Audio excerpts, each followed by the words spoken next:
কবিতাৰ শিৰোনাম মোৰ জীৱনৰ কথাৰে। কবি অনন্ত দাস, আবৃত্তি নিতুমণি বুঢ়াগোহাঁই। সৰুতে স্কুললৈ যাবলৈ ভয় কৰিছিলোঁ। কেতিয়াবা দেউতাৰ ৰঙা চকু, মাৰ চেকনিৰ কোব এতিয়াও মনত পৰে। স্কুলত লগৰীয়াৰ সৈতে গছৰ তলত বহি নেওতা মতা।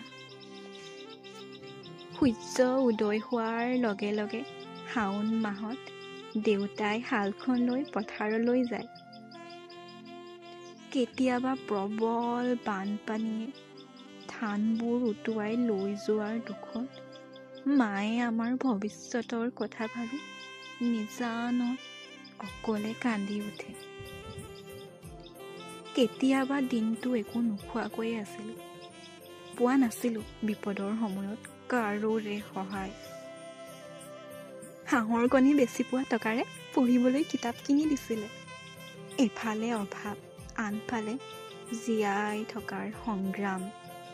মায়ে সদায় কৈছিলে, কাকো হিংসা নকৰিবা, সকলোৰে লগত মিলি চলিবা, ডাঙৰক সন্মান কৰিবা।